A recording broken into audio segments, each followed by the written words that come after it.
20 ਸਾਲ ਉੱਥੇ ਰਹੇ ਨੇ, 21 ਸਾਲ। ਉਹਨਾਂ ਦੀ ਬੋਲੀ 100% ਉਹ ਇੱਥੇ ਆ ਕੇ ਚੇਂਜ ਨਹੀਂ ਹੋਈ। 20 ਸਾਲ ਨੂੰ ਯਾਦ ਰੱਖਿਆ ਉਹਨਾਂ ਨੇ। 80 ਸਾਲ ਜਿਹੜੇ ਇੱਥੇ ਆਏ ਆ ਉਹ ਇਸ ਤਰ੍ਹਾਂ ਵੀ ਮੈਂ ਰਿਹਾ ਹੀ ਨਹੀਂ ਇੱਥੇ ਮੈਂ। ਹਾਂ, ਤੇ ਉਹਨਾਂ ਦੀ ਮੁਹੱਬਤ ਆ ਜਿਹੜੀ ਪਿੰਡ ਪਿੱਛੋਂ ਪਾਣੀ ਲਾਓ, ਜੂਸ ਲੈ ਕੇ ਆਓ, ਮੇਰਾ ਪੋਤਰਾ ਹੈ ਤੇ ਉਹ ਪਿੰਡ 'ਚ ਕਹਿੰਦਾ ਉਹ ਤੁਰ ਫਿਰ ਨਹੀਂ ਸਕਦੇ। ਤੇ ਕਿੱਥੇ ਮੇਲਾ ਲੱਗਿਆ ਜੀ, ਇਸ ਤਰ੍ਹਾਂ ਜਿਵੇਂ ਬੰਦੇ ਆਉਂਦੇ ਰਹੇ। 1.5 ਦਿਨ ਮੈਂ ਉੱਥੇ ਰਿਹਾ। ਮੈਨੂੰ ਲੱਗਦਾ 150 ਪੌਣੇ 200 ਬੰਦਾ ਬਜ਼ੁਰਗ ਪਿੰਡ ਤੇ ਮਿਲਣਾ ਇਸ ਤਰ੍ਹਾਂ ਆਉਂਦੇ ਸੀ ਜਿਵੇਂ ਉਹ ਰਿਵਾਜ ਉੱਡ ਗਿਆ ਉੱਧਰ ਚੜ੍ਹਦੇ ਪੰਜਾਬ 'ਚ ਹੈ ਨਹੀਂ ਇਸ ਤਰ੍ਹਾਂ ਜੀ। ਉਹਨਾਂ ਦਾ ਅਸੀਂ ਨਾ ਵੀਜ਼ਾ ਵੀ ਟਰਾਈ ਕੀਤਾ ਸੀਗਾ 5 ਸਾਲ ਪਹਿਲਾਂ, ਉਹ ਨਹੀਂ ਦਿੱਤਾ ਜੀ ਇੰਡੀਅਨ ਗੌਰਮੈਂਟ ਨੇ ਉਦੋਂ। ਤੇ ਫਿਰ ਮੈਂ ਕਿਹਾ ਉਹ ਬੜੇ ਜਜ਼ਬਾਤੀ ਮੈਨੂੰ ਹਰ ਹਫ਼ਤੇ ਜਾਂ 2 ਦਿਨਾਂ ਬਾਅਦ ਫੋਨ ਕਰਦੇ ਸੀ ਜਾਂ ਮੈਂ ਕਰ ਲੈਂਦਾ ਸੀ ਵੀ ਕੋਈ ਮਿਲਣ ਆ ਜਾਓ ਪਿੰਡ ਦਾ ਕੋਈ ਬੰਦਾ ਹੈ ਨਾ। ਤੇ ਉਹ ਮੇਰੇ ਭਾਗਾਂ 'ਚ ਲਿਖਿਆ ਸੀਗਾ ਕਿਉਂਕਿ ਬਜ਼ੁਰਗ ਜਿਹੜੇ ਆ ਉਹ ਆ ਨਹੀਂ ਸਕਦੇ। ਮੈਂ ਉੱਥੋਂ ਆਇਆ ਉਹਨਾਂ ਵਾਸਤੇ ਹੀ। ਅੱਛਾ, ਉਹ ਖਾਹਿਸ਼ ਰੱਖਦੇ ਸਨ ਕਿ ਕੋਈ ਉੱਥੋਂ ਆਵੇ? ਹਾਂ, ਉਹ ਕਹਿੰਦੇ ਸੀ ਮੇਰਾ ਹਾਣੀ ਆਵੇ, ਕੋਈ ਪਿੰਡ ਵਾਲਾ ਆਵੇ। ਤੇ ਲੋਕ ਬਹੁਤ ਵਧੀਆ ਜੀ ਤੇ ਮਿਲਣਸਾਰ ਨੇ। ਕੋਈ ਮੈਨੂੰ ਬੈਡ ਐਕਸਪੀਰੀਅੰਸ ਕੋਲ ਨਹੀਂ ਰਿਹਾ, ਮਤਲਬ ਕਿ ਸਵਰਗਾਂ ਵਰਗੇ ਦਿਨ ਹੀ ਲੰਘੇ 13 ਦਿਨ। ਤੇ ਇੱਕ ਵੀ ਹਰ ਬੰਦਾ ਤੁਹਾਡੀ ਇੱਜ਼ਤ ਕਰਦਾ, ਸਰਦਾਰ ਜੀ ਕਹਿ ਕੇ। ਜੇ ਕੱਪੜਾ ਲੀੜਾ ਖਰੀਦਦੇ ਤੁਹਾਨੂੰ ਡਿਸਕਾਊਂਟ ਦਿੰਦੇ ਹੈਗੇ ਆ, ਸਾਰਾ ਕੁਝ ਤਾਂ ਲੱਗ ਗਿਆ ਸੀਗਾ। ਮੈਂ ਜਦੋਂ ਇੰਡੀਆ ਆਇਆ ਪਿਛਲੇ ਸਾਲ 4-5 ਮਹੀਨੇ ਮੈਂ ਰਿਹਾ, ਤੇ ਉਹ ਮਾੜੀ ਕਿਸਮਤ ਨੂੰ ਜਦੋਂ ਮੈਂ ਤੀਜੇ ਦਿਨ ਆਉਣਾ ਸੀ ਇੱਧਰ ਆਪਣੇ ਜਿਹੜੀ ਜੰਗ ਲੱਗ ਗਈ ਜੀ ਇਸ਼ੂ ਜਿਹੜਾ ਬਣਾ ਸੀ, ਉਹ ਫਿਰ ਬਾਰਡਰ ਅਜੇ ਤੱਕ ਬੰਦ ਆ। ਉਹ ਫਿਰ ਮੈਂ ਫਿਰ ਕੈਨੇਡਾ ਜਾਣਾ ਪਿਆ ਉੱਥੇ ਹੀ। ਤੇ ਫਿਰ ਇਸੇ ਕਰਕੇ ਇੱਧਰੋਂ ਮੈਂ ਹੁਣ ਇੱਥੇ ਆਇਆ, ਇੱਥੋਂ ਫਿਰ ਕੈਨੇਡਾ ਜਾਣਾ। ਡਰ ਬਹੁਤ ਹੁੰਦਾ ਸੀ ਪਹਿਲਾਂ ਕਿ ਉੱਥੇ ਪਤਾ ਨਹੀਂ, ਡਰ ਕਿਉਂ ਪਤਾ ਨਹੀਂ ਉੱਥੇ ਬੰਬ ਚੱਲੀ ਜਾ ਰਹੇ ਆ। ਅੱਛਾ, 5-7 ਕਿਲੋਮੀਟਰ ਤੇ ਬੰਬ ਚੱਲ ਰਿਹਾ। ਤੇ ਇਸ ਤਰ੍ਹਾਂ ਦਾ ਮਾਹੌਲ ਮੀਡੀਆ ਵੱਲੋਂ ਜਾਂ ਕਿਵੇਂ ਵੀ ਆ ਜਾਂ। ਤੇ ਜਦੋਂ ਦਾ ਸੋਸ਼ਲ ਮੀਡੀਆ ਆਇਆ ਜੀ ਉਦੋਂ ਪਤਾ ਲੱਗ ਗਿਆ ਵੀ ਇਹ ਤਾਂ ਬੰਬ ਘੱਟ ਚੱਲਦੇ, ਬੰਬ ਚੱਲਦੇ ਹੀ ਨਹੀਂ। ਹਾਂ, ਸਲਾਮ, ਸਤਿ ਸ਼੍ਰੀ ਅਕਾਲ, ਨਮਸਕਾਰ। ਮੇਰੇ ਨਾਲ ਹਨ ਇਸ ਵੇਲੇ ਬਲਰਾਜ ਬਰਾੜ ਸਾਹਿਬ, ਔਰ ਅਸੀਂ ਇਸ ਵੇਲੇ ਡਾਰਮਨ ਮਾਲ ਲਾਹੌਰ ਤੋਂ ਨਿਕਲ ਰਹੇ ਹਾਂ ਏਅਰਪੋਰਟ ਵਾਸਤੇ। ਏਅਰਪੋਰਟ ਇਸ ਲਈ ਕਿ ਅੱਜ ਬਰਾੜ ਸਾਹਿਬ ਪਾਕਿਸਤਾਨ ਤੋਂ ਜਾ ਰਹੇ ਨੇ। ਇਹ ਬਰਾੜ ਸਾਹਿਬ ਦਾ ਇੱਥੇ ਜਿਹੜਾ ਸਟੇ ਰਿਹਾ ਉਹ ਕੋਈ 12-13 ਦਿਨ ਦਾ ਰਿਹਾ। ਔਰ ਬਲਰਾਜ ਸਾਹਿਬ ਕੀ ਸੋਚ ਕੇ ਆਏ, ਡੈਫੀਨੇਟਲੀ ਕੁਛ ਨਾ ਕੁਛ ਸੋਚ ਕੇ ਕਿਸੇ ਕੰਟਰੀ ਦੇ ਅੰਦਰ ਜਾਂਦਾ ਹੈ। ਤੇ ਇੱਥੋਂ ਕੀ ਲੈ ਕੇ ਚੱਲਿਆ, ਇਹ ਸਾਰਾ ਕੁਝ ਉਹਨਾਂ ਨਾਲ ਗੱਲਬਾਤ ਕਰਦੇ ਆ। ਕੀ ਐਕਸਪੀਰੀਅੰਸ ਉਹਨਾਂ ਦਾ ਹੋਏ, ਕਿਹੜੇ ਲੋਕਾਂ ਨੂੰ ਮਿਲੇ, ਕਿਹੜੀਆਂ ਥਾਵਾਂ ਤੇ ਗਏ। ਸੋ ਸਤਿ ਸ਼੍ਰੀ ਅਕਾਲ ਬਰਾੜ ਸਾਹਿਬ। ਸਤਿ ਸ਼੍ਰੀ ਅਕਾਲ ਜੀ, ਅਸਲਾਮ ਵਾਲੇਕਮ ਸਾਰਿਆਂ ਨੂੰ ਜੀ। ਬਰਾੜ ਸਾਹਿਬ, ਇਹ ਦੱਸੋ ਕਿ ਤੁਹਾਡਾ ਕਿੱਥੋਂ ਆਉਣਾ ਹੈ? ਮੈਂ ਜੀ ਵੈਸੇ ਤਾਂ ਮੈਂ ਮੋਗਾ ਮੇਰਾ ਸ਼ਹਿਰ ਹੈ ਤੇ ਪਿੰਡ ਥੋੜੀ ਦੂਰ ਅਰਾਊਂਡ 12-13 ਕਿਲੋਮੀਟਰ। ਚੋਟੀਆਂ ਠੋਬਾ ਛੋਟਾ ਜਿਹਾ ਪਿੰਡ ਹੈ ਜੀ। ਤੇ ਅੱਜ ਕੱਲ੍ਹ ਮੈਂ 31 ਸਾਲ ਤੋਂ ਮੈਂ ਟੋਰਾਂਟੋ ਰਹਿ ਰਿਹਾ ਜੀ। ਤੇ ਟੋਰਾਂਟੋ ਤੋਂ ਕੈਨੇਡਾ? ਹਾਂਜੀ, ਕੈਨੇਡਾ ਵਿੱਚ। ਅੱਛਾ। ਤੇ ਤੁਸੀਂ ਦੱਸੋ ਕਿੰਨੇ ਤੁਹਾਡੀ ਏਜ ਕਿੰਨੀ ਹੋਗੀ? ਏਜ ਤੇ ਵੈਸੇ ਪੁੱਛਣੀ ਨਹੀਂ ਚਾਹੀਦੀ। ਮੈਂ ਬੀਬੀਆਂ ਤੋਂ ਨਹੀਂ ਪੁੱਛਣੀ ਚਾਹੀਦੀ? ਨਹੀਂ, ਅੱਜ ਕੱਲ੍ਹ ਬੰਦਿਆਂ ਦਾ ਵੀ ਉਹੀ ਚੱਕਰ ਹੀ ਹੈ। 19.5 ਸਾਲ ਦਾ ਸੀ ਜਦੋਂ ਮੈਂ ਉੱਥੇ ਗਿਆ ਸੀ ਕੈਨੇਡਾ। ਮੈਂ ਅੰਦਾਜ਼ਾ ਲਾ ਲਿਆ, ਮਤਲਬ ਠੀਕ ਹੈ ਜੀ। ਤੁਸੀਂ ਕੋਈ 50 ਤੋਂ ਉੱਤੇ ਦੇ ਹੋ? 50 ਤੋਂ ਉੱਤੇ, ਹਾਂਜੀ। ਹਜੇ ਮਤਲਬ ਕਿ ਕੋਈ ਬਾਕੀ ਤੁਸੀਂ ਆਪਣੀ ਆਸਾਨੀ ਲਈ ਅੰਦਾਜ਼ਾ ਲਾ ਸਕਦੇ ਹੋ, ਲੇਕਿਨ ਉਹ ਜਿਸ ਤਰੀਕੇ ਉਹਨਾਂ ਨੇ ਦੱਸਿਆ, ਇਸ਼ਾਰਾ ਕੀਤਾ ਹੈ, ਥੋੜਾ ਘਟਾ ਕੇ ਅੰਦਾਜ਼ਾ ਲਾਣਾ। 45 ਕਰ ਲਓ ਤੇ ਹੋਰ ਖੁਸ਼ ਹੋਣਗੇ। ਬਲਰਾਜ ਸਾਹਿਬ, ਇੰਨੀ ਉਮਰ ਗੁਜ਼ਾਰ ਦਿੱਤੀ, ਹਾਂਜੀ, ਪਾਕਿਸਤਾਨ ਨਹੀਂ ਆਏ। ਬਹੁਤ ਸਾਰੇ ਲੋਕ ਕੋਈ ਵੀ 25 ਸਾਲ ਦੀ ਉਮਰ ਦੇ ਵੀ ਮੈਂ ਦੇਖਿਓ ਫੇਰਾ ਪਾ ਜਾਂਦੇ ਨੇ। ਤੁਹਾਡਾ ਕਿਉਂ ਨਾ ਆਉਣਾ ਹੋਇਆ? ਪਹਿਲਾਂ ਤਾਂ ਜੀ ਸੋਸ਼ਲ ਮੀਡੀਆ ਜਦੋਂ ਦਾ ਆਇਆ, ਪਹਿਲਾਂ ਤਾਂ ਉਦਾਂ ਹੀ ਪਤਾ ਹੀ ਨਹੀਂ ਸੀਗਾ ਵੀ ਕਿਸ ਤਰ੍ਹਾਂ ਵੀਜ਼ਾ ਲੱਗਦਾ, ਕੀ ਸਿਸਟਮ ਹੁੰਦਾ, ਹਿਸਾਬ ਕਿਤਾਬ। ਇੱਕ ਡਰ ਬਹੁਤ ਹੁੰਦਾ ਸੀ ਪਹਿਲਾਂ ਕਿ ਉੱਥੇ ਡਰ ਕਿਉਂ ਪਤਾ ਨਹੀਂ ਉੱਥੇ ਬੰਬ ਚੱਲੀ ਜਾ ਰਹੇ ਆ। 5-7 ਕਿਲੋਮੀਟਰ ਤੇ ਬੰਬ ਚੱਲ ਰਿਹਾ। ਤੇ ਇਸ ਤਰ੍ਹਾਂ ਦਾ ਮਾਹੌਲ ਮੀਡੀਆ ਵੱਲੋਂ ਜਾਂ ਕਿਵੇਂ ਵੀ ਆ ਜਾਂ। ਤੇ ਜਦੋਂ ਦਾ ਸੋਸ਼ਲ ਮੀਡੀਆ ਆਇਆ ਜੀ ਉਦੋਂ ਪਤਾ ਲੱਗ ਗਿਆ ਵੀ ਇਹ ਤਾਂ ਬੰਬ ਘੱਟ ਚੱਲਦੇ, ਬੰਬ ਚੱਲਦੇ ਹੀ ਨਹੀਂ। ਹਾਂਜੀ, ਇਹਨੇ ਵੀ ਹਰ ਚੌਕ ਦੇ ਅੰਦਰ ਚੱਲੀ ਜਾਂਦੇ। ਹਾਂ, ਚੱਲੀ ਜਾਂਦੇ। ਤੇ ਉਹਦੇ ਕਰਕੇ ਜਦੋਂ ਦਾ ਸੋਸ਼ਲ ਮੀਡੀਆ ਆਇਆ 14-15 ਸਾਲ ਤੋਂ, ਉਦੋਂ ਦੀ ਕਿਉਰਿਓਸਿਟੀ ਵੀ ਪੈਦਾ ਹੋਈ ਹੈ। ਤੇ ਉਦੋਂ ਦੇ ਸੈਲਾਨੀ ਵੀ ਅਮਰੀਕਾ, ਕੈਨੇਡਾ, ਨਿਊਜ਼ੀਲੈਂਡ ਵਗੈਰਾ ਤੋਂ ਜ਼ਿਆਦਾ ਆਉਣ ਲੱਗੇ ਇੱਥੇ। ਹਾਂ, ਪਿਛਲੇ ਕੋਈ 7-8 ਸਾਲ ਤੋਂ ਬਹੁਤ ਜ਼ਿਆਦਾ ਲੋਕ ਇੱਥੇ ਆਵਾਜਾਈ ਰਹੀ। ਤੁਸੀਂ ਕੀ ਸੋਚਦੇ ਆ ਪਾਕਿਸਤਾਨ ਬਾਰੇ? ਤੁਸੀਂ ਕੈਨੇਡਾ ਦੇ ਅੰਦਰ ਬੈਠੇ ਹੋ, ਡੈਫੀਨਿਟਲੀ ਤੁਸੀਂ ਅਮਰੀਕਾ ਵੀ ਜਾਂਦੇ ਹੋ, ਬਾਕੀ ਕੰਟਰੀਜ਼ ਅੰਦਰ ਵੀ ਜਾਂਦੇ ਹੋ। ਉੱਥੋਂ ਦੀ ਬੈਠੀ ਪੰਜਾਬੀ ਕਮਿਊਨਿਟੀ ਔਰ ਚੜ੍ਹਦੇ ਪੰਜਾਬ ਦੇ ਡੈਫੀਨਿਟਲੀ ਤੁਹਾਡੇ ਰਿਸ਼ਤੇਦਾਰੀਆਂ ਹਨ, ਤੁਹਾਡਾ ਆਉਣਾ ਜਾਣਾ ਹੈ, ਪਿੰਡ ਹੈ। ਕੀ ਸੋਚਦੇ ਨੇ ਪਾਕਿਸਤਾਨ ਬਾਰੇ ਔਰ ਕਿੰਜ ਦਾ ਪਬਲਿਕ ਬਾਰੇ ਕਿੰਜ ਸੋਚਿਆ ਜਾਂਦਾ ਹੈ, ਸਰਕਾਰ ਬਾਰੇ ਕਿੰਜ ਸੋਚਿਆ ਜਾਂਦਾ ਹੈ, ਜਾਂ ਇੱਕੋ ਤਰ੍ਹਾਂ ਦਾ ਸੋਚਿਆ ਜਾਂਦਾ ਹੈ? ਨਹੀਂ, ਉਹ ਜਿਹੜਾ ਮੁਹੱਬਤ ਵਾਲਾ ਸਿਸਟਮ ਆ ਉਹ ਤਾਂ ਹਜੇ ਤਾਈਂ ਉਹ ਮੈਂ ਵੇਖ ਵੀ ਗਿਆ ਤੇ ਉੱਥੇ ਜ਼ਿਕਰ ਵੀ ਹੁੰਦਾ ਵੀ ਉਹ ਪਾਕਿਸਤਾਨ ਦੇ ਜਿਹੜੇ ਲਹਿੰਦੇ ਪੰਜਾਬ ਵਾਲੇ ਆ ਉਹਨਾਂ ਦੀ ਮੁਹੱਬਤ ਦਾ ਕੋਈ ਤੋੜ ਨਹੀਂ ਤਾਂ ਹੈ ਵੀ ਨਹੀਂਗਾ ਜੀ। ਤੇ ਬਾਕੀ ਕੋਈ ਅੱਛਾ ਲੋਕ ਬਹੁਤ ਵਧੀਆ ਜੀ ਤੇ ਮਿਲਣਸਾਰ ਨੇ, ਕੋਈ ਮੈਨੂੰ ਬੈਡ ਐਕਸਪੀਰੀਅੰਸ ਕੋਲ ਨਹੀਂ ਰਿਹਾ, ਮਤਲਬ ਕਿ ਸਵਰਗਾਂ ਵਰਗੇ ਦਿਨ ਹੀ ਲੰਘੇ 13 ਦਿਨ। ਤੇ ਇੱਕ ਵੀ ਹਰ ਬੰਦਾ ਤੁਹਾਡੀ ਇੱਜ਼ਤ ਕਰਦਾ, ਸਰਦਾਰ ਜੀ ਕਹਿ ਕੇ ਜੇ ਕੱਪੜਾ ਲੀੜਾ ਖਰੀਦਦੇ ਤੁਹਾਨੂੰ ਡਿਸਕਾਊਂਟ ਦਿੰਦੇ ਹੈਗੇ ਆ ਸਾਰਾ ਕੁਝ। ਤੇ ਇਸ ਤੋਂ ਖਾਸ ਕਿਹੜੀਆਂ ਥਾਵਾਂ ਤੇ ਜਿਹੜਾ ਤੁਸੀਂ ਪਲਾਨ ਕਰਕੇ ਆਏ ਸੀ? ਕਿ ਮਕਸਦ ਤਾਂ ਮੇਰਾ ਸੀ ਜੀ, ਮੈਂ ਨਾ ਸਾਡੇ ਪਿੰਡ ਦੇ ਬਜ਼ੁਰਗ ਨੇ ਬਰਾੜੀ ਨਹੀਂ ਉਹ ਤੇ ਉਹ ਕਿਸੇ ਲੜੀ ਦੇ ਵਿੱਚ ਮੁਸਲਮਾਨ ਬਣ ਗਏ ਸੀ ਤੇ ਉਹਨਾਂ ਨੂੰ 47 ਚ ਇੱਥੇ ਆਉਣਾ ਪਿਆ, ਉਦੋਂ ਅਰਾਊਂਡ 20-21 ਸਾਲ ਦੇ ਸੀ। ਕਿਹੜੀ ਥਾਂ ਤੇ? ਉਹ ਹੈਗੇ ਜੀ 184 ਨੋਇਲ ਸਾਈਵਾਲ। ਹਾਂਜੀ। ਤੇ ਉਹ ਮੈਂ ਧੰਨਵਾਦ ਕਰਦਾ ਜੀ ਡੋਗਰ ਯਾਸਰ ਡੋਗਰ, ਉਹਨਾਂ ਨੇ ਸਾਨੂੰ ਲੱਭ ਕੇ ਦਿੱਤਾ। ਸਾਡੇ ਪਿੰਡ ਦਾ ਇੱਕੋ ਉਹੀ ਬਜ਼ੁਰਗ ਬਹੁਤ ਮਤਲਬ ਕਿ ਜ਼ਬਰਦਸਤ ਬੰਦੇ ਨੇ ਉਹ। ਮੈਂ ਉਹਨਾਂ ਦਾ ਮਕਸਦ ਮੇਰਾ ਗਰਮੀ 'ਚ ਆਉਣ ਦਾ ਇਹੀ ਸੀ, ਅਦਰਵਾਈਜ਼ ਮੈਂ ਇਹ ਅੰਜਮ ਹੋਣੀ ਵੀ ਕਹਿ ਰਹੇ ਸੀ ਕਿ ਅਜੇ 2 ਮਹੀਨੇ ਖੜ੍ਹ ਜਾਓ, ਠੰਡ ਮਾੜੀ ਜਿਹੀ ਹੋ ਜੂਗੀ। ਪਰ ਉਹ ਮੈਨੂੰ ਇਸ ਤਰ੍ਹਾਂ ਸੀਗਾ ਵੀ 101 ਸਾਲ ਦੇ ਨੇ ਤੇ ਮੈਂ ਜਾਣਾ ਤਾਂ ਹੈਗਾ ਹੀ ਆ, ਵੀ ਕਿਉਂ ਨਾ ਜਾਵਾਂ, ਕੀ ਪਤਾ ਲੱਗ ਹੁੰਦਾ ਤੇ ਅੱਛਾ। ਹਾਂਜੀ 101 ਸਾਲ ਦੇ? ਹਾਂਜੀ, ਉਹ 21 ਸਾਲ ਦੇ ਸੀ ਅਰਾਊਂਡ। ਤੇ ਉਹ ਮੇਰਾ ਮੇਨ ਮਕਸਦ ਉਹਨਾਂ ਨੂੰ ਮਿਲਣ ਦਾ ਆਉਣ ਦਾ ਸੀਗਾ। ਬਾਕੀ ਤਾਂ ਚਲੋ ਬਾਅਦ ਚ ਆ ਕੇ ਮੁਲਾਕਾਤ ਉਹਨਾਂ ਦੇ ਨਾਲ ਤੁਹਾਡੀ? ਹਾਂਜੀ ਬਿਲਕੁਲ ਜੀ, ਉਹਨਾਂ ਨੂੰ ਅਸੀਂ ਪਹਿਲਾਂ ਸਿੱਧੇ ਉੱਥੇ ਹੀ ਗਏ ਜੀ। ਅੱਛਾ। ਤੇ ਮੈਂ ਤੇ ਅੰਜਮ ਤੇ ਉੱਥੇ ਮੇਲਾ ਲੱਗਿਆ ਜੀ, ਇਸ ਤਰ੍ਹਾਂ ਜਿਵੇਂ ਬੰਦੇ ਆਉਂਦੇ ਰਹੇ। 1.5 ਦਿਨ ਮੈਂ ਉੱਥੇ ਰਿਹਾ। ਮੈਨੂੰ ਲੱਗਦਾ 150-200 ਬੰਦਾ ਬਜ਼ੁਰਗ ਪਿੰਡ ਤੇ ਮਿਲਣਾ ਇਸ ਤਰ੍ਹਾਂ ਆਉਂਦੇ ਸੀ ਜਿਵੇਂ ਉਹ ਰਿਵਾਜ ਉੱਡ ਗਿਆ ਉਧਰ ਚੜ੍ਹਦੇ ਪੰਜਾਬ 'ਚ ਹੈ ਨਹੀਂ, ਉਹ ਹੈ ਨਹੀਂ ਤੇ ਨਵਾਂ ਆਇਆ। ਬਾਬਾ ਜੀ ਜਿਨ੍ਹਾਂ ਤੁਸੀਂ ਮਿਲੇ, ਹਾਂਜੀ, ਉਹ ਕੀ ਆਖਦੇ ਨੇ ਪਾਰਟੀਸ਼ਨ ਦੇ ਬਾਰੇ? ਉਸ ਤੋਂ ਬਾਅਦ ਦੇ ਪਿੰਡ ਕਿਵੇਂ ਉਹਨਾਂ ਨੂੰ ਯਾਦ ਰਿਹਾ, ਜਾਂ ਤੁਸੀਂ ਜ਼ਬਰਦਸਤੀ ਉਹਨਾਂ ਨੂੰ ਯਾਦ ਕਰਾਉਣ ਗਏ? ਕਿਵੇਂ ਸੀ ਉਹ? ਇਸ ਤਰ੍ਹਾਂ ਜੀ, ਉਹਨਾਂ ਦਾ ਅਸੀਂ ਨਾ ਵੀਜ਼ਾ ਵੀ ਟਰਾਈ ਕੀਤਾ ਸੀਗਾ 5 ਸਾਲ ਪਹਿਲਾਂ, ਉਹ ਨਹੀਂ ਦਿੱਤਾ ਜੀ ਇੰਡੀਅਨ ਗਵਰਨਮੈਂਟ ਨੇ ਉਦੋਂ। ਤੇ ਫਿਰ ਮੈਂ ਕਿਹਾ ਉਹ ਬੜੇ ਜਜ਼ਬਾਤੀ ਮੈਨੂੰ ਹਰ ਹਫਤੇ ਜਾਂ 2 ਦਿਨਾਂ ਬਾਅਦ ਫੋਨ ਕਰਦੇ ਸੀ ਜਾਂ ਮੈਂ ਕਰ ਲੈਂਦਾ ਸੀ ਵੀ ਕੋਈ ਮਿਲਣ ਆ ਜਾਓ ਪਿੰਡ ਦਾ ਕੋਈ ਬੰਦਾ ਹੈ ਨਾ। ਤੇ ਉਹ ਮੇਰੇ ਭਾਗਾਂ 'ਚ ਲਿਖਿਆ ਸੀਗਾ, ਕਿਉਂਕਿ ਬਜ਼ੁਰਗ ਜਿਹੜੇ ਆ ਉਹ ਆ ਨਹੀਂ ਸਕਦੇ। ਮੈਂ ਉੱਥੋਂ ਆਇਆ ਉਹਨਾਂ ਵਾਸਤੇ। ਅੱਛਾ, ਉਹ ਖੁਆਇਸ਼ ਰੱਖਦੇ ਸਨ ਕਿ ਕੋਈ ਉੱਥੋਂ ਆਵੇ? ਹਾਂ, ਉਹ ਕਹਿੰਦੇ ਸੀ ਮੇਰਾ ਹਾਣੀ ਆਵੇ, ਕੋਈ ਪਿੰਡ ਵਾਲਾ ਆਵੇ। ਤੇ ਪਿਛਲੇ ਵਾਰੀ ਮੇਰਾ ਵੀਜ਼ਾ ਲੱਗ ਗਿਆ ਸੀਗਾ, ਮੈਂ ਜਦੋਂ ਇੰਡੀਆ ਆਇਆ ਪਿਛਲੇ ਸਾਲ 4-5 ਮਹੀਨੇ ਮੈਂ ਰਿਹਾ। ਤੇ ਉਹ ਮਾੜੀ ਕਿਸਮਤ ਨੂੰ ਜਦੋਂ ਮੈਂ 3 ਦਿਨ ਆਉਣਾ ਸੀ, ਜਿਹੜੀ ਜੰਗ ਲੱਗ ਗਈ ਜੀ ਇਸ਼ੂ ਜਿਹੜਾ ਬਣਿਆ ਸੀ, ਉਹ ਫਿਰ ਬਾਰਡਰ ਅਜੇ ਤੱਕ ਬੰਦ ਆ। ਉਹ ਫਿਰ ਮੈਂ ਫਿਰ ਕੈਨੇਡਾ ਜਾਣਾ ਪਿਆ ਉੱਥੇ ਹੀ। ਤੇ ਫਿਰ ਇਸ ਕਰਕੇ ਇਧਰੋਂ ਮੈਂ ਹੁਣ ਇੱਥੇ ਆਇਆ, ਇੱਥੋਂ ਫਿਰ ਕੈਨੇਡਾ ਜਾਣਾ। ਬਾਬਾ ਜੀ ਦਾ ਕੀ ਨਾਮ ਜਿਹਨਾਂ ਤੁਸੀਂ? ਬਾਬਾ ਜੀ ਦਾ ਨਾਮ ਖੁਸ਼ੀ ਮੁਹੰਮਦ ਹੈ ਜੀ, ਤੇ 101 ਸਾਲ ਦੀ ਉਮਰ ਹੈ ਉਹਨਾਂ ਦਾ। ਇਸ ਤਰ੍ਹਾਂ ਜੀ ਤੁਹਾਨੂੰ ਦੱਸਦੇ ਆ ਵੀ ਉਹ 20 ਸਾਲ ਉੱਥੇ ਰਹੇ ਨੇ, 21 ਸਾਲ। ਉਹਨਾਂ ਦੀ ਬੋਲੀ 100% ਉਹ ਇੱਥੇ ਆ ਕੇ ਚੇਂਜ ਨਹੀਂ ਹੋਈ। 20 ਸਾਲ ਨੂੰ ਯਾਦ ਰੱਖਿਆ ਉਹਨਾਂ ਨੇ। 80 ਸਾਲ ਜਿਹੜੇ ਇੱਥੇ ਆਏ ਆ ਉਹ ਇਸ ਤਰ੍ਹਾਂ ਵੀ ਮੈਂ ਰਿਹਾ ਹੀ ਨਹੀਂ ਇੱਥੇ ਮੈਂ। ਹਾਂ, ਤੇ ਉਹਨਾਂ ਦੀ ਮੁਹੱਬਤ ਆ ਜਿਹੜੀ ਪਿੰਡ ਪਿੱਛੋਂ ਪਾਣੀ ਲਾਓ, ਜੂਸ ਲੈ ਕੇ ਆਓ, ਮੇਰਾ ਪੋਤਰਾ ਹੈ ਤੇ ਉਹ ਪਿੰਡ 'ਚ ਕਹਿੰਦਾ ਉਹ ਤੁਰ ਫਿਰ ਨਹੀਂ ਸਕਦੇ। ਤੇ ਕਹਿੰਦੇ ਯਾਰ ਮੇਰਾ ਜੀ ਕਰਦਾ ਸਾਰੇ ਘਰ ਤੈਨੂੰ ਲੈ ਕੇ ਜਾਵਾਂ ਵੀ ਆ ਮੇਰਾ ਪੋਤਰਾ ਆਇਆ ਮੈਨੂੰ ਪਿੰਡ। ਤੇ ਬਾਬਾ ਜੀ ਤੇ ਪਾਰਟੀਸ਼ਨ ਦਾ ਦੁੱਖ ਜਿਵੇਂ ਕਿ ਤੁਸੀਂ ਦੱਸਿਆ? ਨਹੀਂ, ਦੁੱਖ ਚਲੋ ਜੀ ਵੰਡਿਆ ਗਿਆ, ਚਲੋ ਹਨਾ, ਭਰਾ ਵੰਡੇ ਜਾਂ ਜੋ ਵੀ ਜਿਸ ਤਰ੍ਹਾਂ ਹੁੰਦਾ। ਪਰ ਜਿਹੜੀ ਦੂਰੀ ਮਾਰ ਪਈ ਆ ਵੀ ਤੁਸੀਂ ਆ ਜਾ ਹੀ ਨਹੀਂ ਸਕਦੇ ਇੱਥੋਂ। ਬਾਬੇ ਜੀ ਦੇ ਪਿੰਡ ਤੋਂ 3-4 ਘੰਟੇ ਦਾ ਰਾਹ ਪਿੰਡ, ਤੇ ਇਸ ਤਰ੍ਹਾਂ ਖੋਲਦੇ ਨੇ।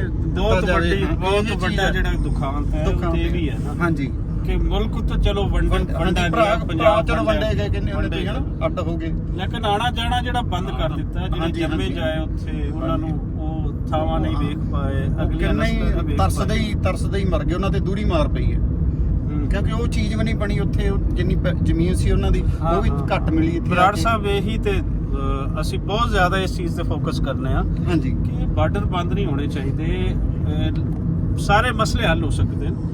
ਬਾਰਡਰਾਂ ਨੇ ਬੰਦ ਕੀਤਾ ਕੋਈ ਮਸਲਾ ਨਹੀਂ ਜੀ। ਹਾਂਜੀ, ਤੁਸੀਂ ਮੈਂ ਦੇਖਦਾ ਵੀ ਇਸ ਤਰ੍ਹਾਂ ਵੀ ਚਲੋ ਦੂਸਰਿਆਂ ਲਈ ਨਾ ਖੋਲੋ, ਜਿਹੜੇ ਇੰਡੀਆ ਦੇ ਜਾਂ ਉਧਰ ਬੋਰਨ ਉਹਨਾਂ ਨੂੰ ਤਾਂ ਘੱਟੋ ਘੱਟ ਇਜਾਜ਼ਤ ਦਿਓ ਨਾ। ਬਾਰਡਰ ਤੇ ਉਹਨਾਂ ਦਾ ਉੱਥੇ ਹੀ ਵੀਜ਼ਾ ਲਾ ਕੇ ਤੇ ਉਹਨਾਂ ਨੂੰ ਆਉਣ ਜਾਣ ਦੀ ਇਜਾਜ਼ਤ ਦਿੱਤੀ। ਕਿੰਨੇ ਕੁ ਰਹਿ ਗਏ ਉਹਨੇ ਬਜ਼ੁਰਗ ਦੱਸ। ਬਿਲਕੁਲ ਇਸੇ ਤਰੀਕੇ ਬਾਬਾ ਜੀ ਨੇ ਤੁਸੀਂ ਮਿਲ ਲਿਆ। ਹਾਂਜੀ, ਉਸ ਤੋਂ ਇਲਾਵਾ ਕਿੱਥੇ ਕਿੱਥੇ ਉਸ ਕਿਹੜੇ ਤੋਂ ਕਿਹੜੇ ਇਲਾਵਾ ਥਾਵਾਂ ਜੀ ਜਿਹੜੇ ਤੁਹਾਡੇ ਰੂਹ ਆਈਆਂ ਥਾਵਾਂ ਰੂਹ ਆਈਆਂ ਥਾਵਾਂ ਬਾਬਾ ਬੁੱਲੇ ਸ਼ਾਹ ਜੀ। ਤਾਂ ਬਾਬਾ ਬੁੱਲੇ ਸ਼ਾਹ ਦੇ ਨਾਲ ਕੀ ਕਨੈਕਸ਼ਨ ਹੈ, ਕਿਉਂ ਗਏ ਉਹ, ਵਜ੍ਹਾ ਕੀ? ਬਾਬਾ ਬੁੱਲੇ ਸ਼ਾਹ ਜਦੋਂ ਬਚਪਨ ਤੋਂ ਹੀ ਸੁਣਦੇ ਹੋ ਕਿੱਡੀਆਂ ਤਸ਼ਬੀਹਾਂ ਤੋਂ। ਐਕਚੁਅਲੀ ਲਾਹੌਰ ਰੇਡੀਓ ਤੇ ਲਾਹੌਰ ਟੀਵੀ ਨਾਲ ਸਾਡਾ ਨੇੜੇ ਹੀ ਰੇਂਜ ਚ ਆਉਂਦਾ। ਉਦੋਂ ਜਦੋਂ ਨਿੱਕੇ ਹੁੰਦੇ ਕੁਆਲੀਆਂ ਖੇਤ ਬੈਠੇ ਮੇਰੇ ਚਾਚੇ ਸਾਧੂ ਹੁੰਦੇ ਸੀ, ਉਹਨਾਂ ਕੋਲ ਰੇਡੀਓ ਹੁੰਦਾ ਸੀ। ਉਦੋਂ ਬਾਬੇ ਬੁੱਲੇ ਚੱਲ ਬੁੱਲੇ ਉੱਥੇ ਚੱਲ ਗਏ ਜਿੱਥੇ ਸਾਰੇ ਅੰਨੇ। ਹਾਂ ਇਹੋ ਜਿਹਾ ਸੁਣਦੇ ਸੀ ਉਹ ਬੰਦੇ ਨੂੰ। ਹਾਂ ਉਦੋਂ ਬੰਦਾ ਹਾਂ ਜੀ ਉਦੋਂ ਕਿਉਰਿਓਸਿਟੀ ਪੈਦਾ ਹੁੰਦੀ ਅੰਦਰ ਕਿ ਯਾਰ ਆਹ ਬੰਦਾ ਕਿੱਥੇ ਜੰਮਿਆ ਤੇ ਉਹ ਵੇਖ ਕੇ ਆਈਏ ਉਹ ਥਾਂ ਨਾ ਵੀ ਕਿਹੋ ਜੀ ਜਗ੍ਹਾ ਤੇ ਵੀ ਜਿਹੜੀਆਂ ਚੀਜ਼ਾਂ ਕਿਵੇਂ ਲਿਖ ਜਾਂਦਾ ਬੰਦਾ। ਹਾਲਾਂਕਿ ਹੁਣ ਨਹੀਂ ਲਿਖ ਸਕਦਾ ਕੋਈ ਸ਼ਾਇਰ ਬੜੇ ਹਾਂਜੀ ਬਥੇਰੇ ਸ਼ਾਇਰ ਲੇਕਿਨ ਉਹ ਜਿਸ ਪੀਕ ਤੇ ਜਿਸ ਲੈਵਲ ਤੇ ਉਹ ਇੱਕ ਸੈਕਿੰਡ ਆ ਉਹ ਸਾਡੇ ਇਹ ਬਾਬਾ ਖੁਸ਼ੀ ਮੁਹੰਮਦ ਇਹਨਾਂ ਦੇ ਵੱਡੇ ਭਾਈ ਸੀ। ਉਹ ਵੀ ਉੱਥੋਂ ਜਦੋਂ ਵੰਡ ਵੇਲੇ ਆਏ ਤੇ ਰਸਤੇ 'ਚੋਂ ਜ਼ਖਮੀ ਹੋ ਗਏ। ਜਦੋਂ ਤੇ ਉਹ ਮਖੂ ਤੋਂ ਉਹਨਾਂ ਨੂੰ ਕੋਈ ਮਿਲਟਰੀ ਨੇ ਜਾਂ ਕੁਛ ਵੀ ਲਿਆ ਕੇ ਇੱਥੇ ਰੇਲਵੇ ਰੋਡ ਤੇ ਕੋਈ ਹਸਪੀਟਲ ਸੀ ਉਸ ਟਾਈਮ, ਉੱਥੇ ਭਰਤੀ ਕਰਤਾ। ਉਹ 5ਵੇਂ ਦਿਨ ਉੱਥੇ ਉਹਨਾਂ ਨੂੰ ਫੌਤ ਹੋ ਗਏ। ਫਿਰ ਉਹਨਾਂ ਦੀ ਕਬਰ ਵੀ ਇੱਥੇ ਹੀ ਬਣਾਈ ਗਈ।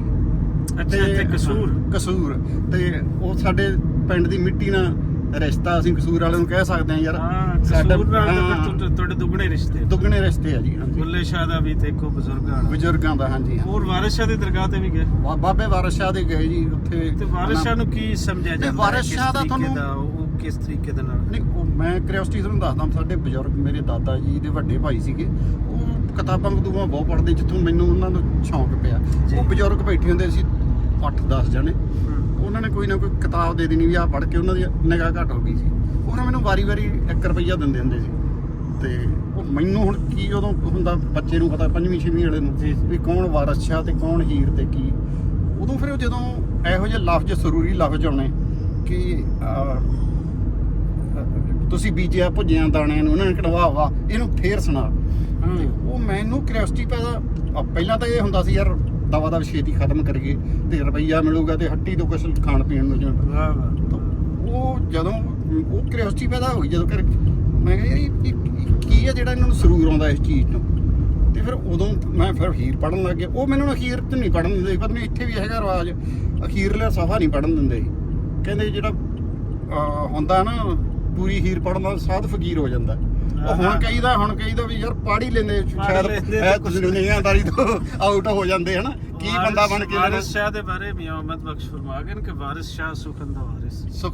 ਠੀਕ ਨਿੰਦੇ ਕੌਣ ਇਹਨਾਂ ਨੂੰ? ਨਿੰਦੇ ਕੌਣ? ਹਰਫ ਉਹਦੇ ਤੇ ਉਂਗਲ ਧਰਨੀ ਨਹੀਂ ਮਿਜਾਲ ਹਸਨ।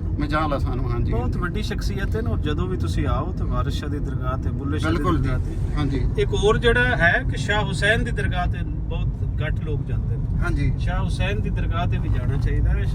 ਰੱਬਾ ਮੇਰੇ ਹਾਲ ਦਾ ਮਹਿਰਮ ਤੂੰ। ਹਾਂ ਤੇ ਜਿਨ੍ਹਾਂ ਦੀ ਹੈ ਨਾ ਤਖਤ ਨਾ ਮਿਲਦੇ ਮੰਗੇ। ਅੱਛਾ। ਦੁੱਲਾ ਭੱਟੀ ਦਾ ਟਾਈਮ ਪੀਰੀਅਡ ਤੇ ਈਵਨ ਕਿ ਬਹੁਤ ਸਾਰੇ ਲੋਕ ਇਹ ਵੀ ਕਹਿੰਦੇ ਨੇ ਕਿ ਦੁੱਲਾ ਭੱਟੀ ਦੇ ਨਾਲ ਸ਼ਾਹ ਹੁਸੈਨ ਦਾ ਬਹੁਤ ਕਲੋਜ਼ਨੈਸ ਸੀ। ਦੋਸਤ ਸਨ ਆਪਸ ਦੇ ਅੰਦਰ। ਅੱਛਾ। ਔਰ ਇਹੀ ਟਾਈਮ ਪੀਰੀਅਡ ਲਾਹੌਰ ਦੇ ਅੰਦਰ ਜਿਹੜੀ 5ਵੀਂ ਬਾਦਸ਼ਾਹੀ ਹੈ ਗੁਰੂ ਅਰਜਨ ਦੇਵ ਜੀ ਦੀ, ਇਹ ਇੱਕੋ ਹੀ ਟਾਈਮ ਪੀਰੀਅਡ ਹੈ।